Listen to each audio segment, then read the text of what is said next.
single crisis the world has faced in my lifetime. In less than a year, this disease has killed almost 1 million people and caused havoc to economies everywhere. Here in the UK, we mourn every person we have lost and we grieve with their families. And yet I'm more certain than ever that this is a struggle that humanity will win, and we in this country will win.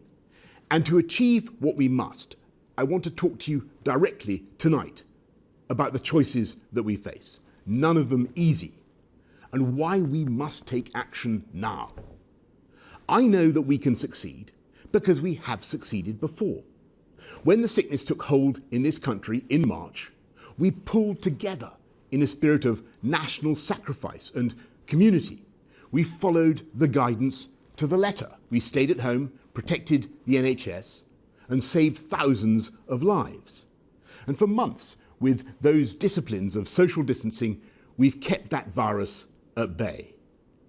But we have to acknowledge that this is a great and freedom-loving country, and while the vast majority have complied with the rules, there have been too many breaches, too many opportunities for our invisible enemy to slip through undetected.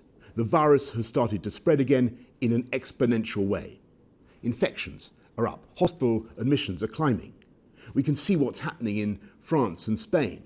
And we know, alas, that this virus is no less fatal than it was in the spring, and that the vast majority of our people are no less susceptible.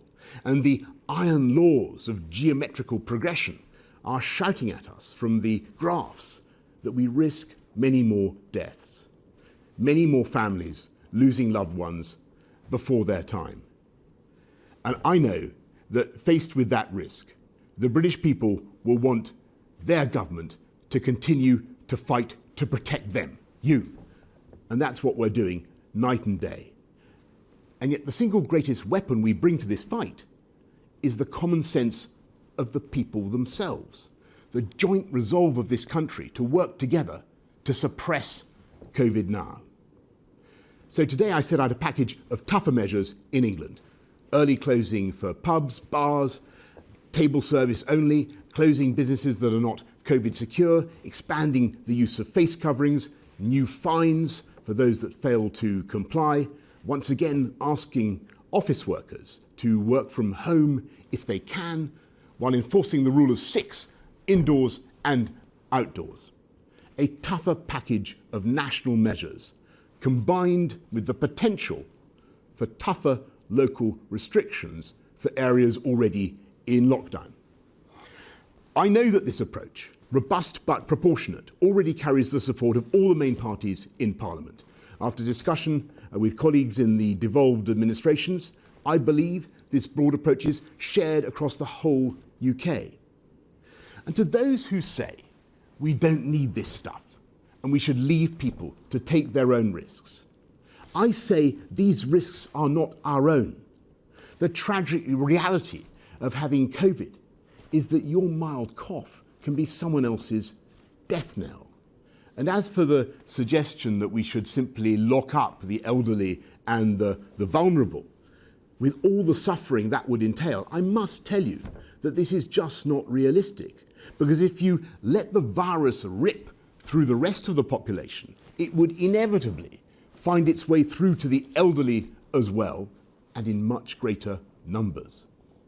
That's why we need to suppress the virus now.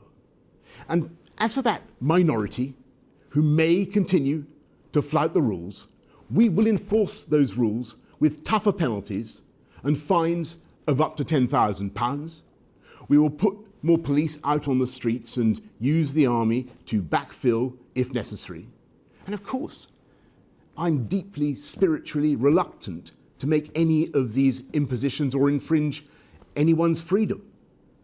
But unless we take action, the risk is that we will have to go for tougher measures later when the deaths have already mounted and we have a huge caseload of infection such as we had in the spring. If we let this virus get out of control now, it would mean that our NHS had no space once again to deal with cancer patients and millions of other non-COVID medical needs. And if we were forced into a new national lockdown, that would threaten not just jobs and livelihoods, but the loving human contact on which we all depend. It would mean renewed loneliness and confinement for the elderly and vulnerable, and ultimately it would threaten once again the education of our children. We must do all we can to avoid going down that road again. But if people don't follow the rules we've set out, then we must reserve the right to go further. We must take action now, because a stitch in time saves 9. And this way, we can keep people in work, we can keep our shops and our schools open, and we can keep our country moving forward while we work together to suppress the virus. That is our strategy. And if we can follow this package together, then I know we can succeed, because in so many ways, we're better prepared than before. We have the PPE, we have the beds, we have the nightingales, we have new medicines pioneered in this country that can help save lives. And though our doctors and our medical advisors are rightly worried about the data now and the risks over winter, they are unanimous that things will be far better by the spring, when we have not only the hope of a vaccine, but one day soon, and I must stress that we're not there yet, of mass testing so efficient that people will be able to be tested in minutes so they can do more of the things they love. That's the hope, that's the dream. It's hard, but it's attainable, and we're working as hard as we can to get there. But until we do, we must rely on our willingness to look out for each other, to protect each other. Never in our history has our collective destiny and our collective health depended so completely on our individual behaviour.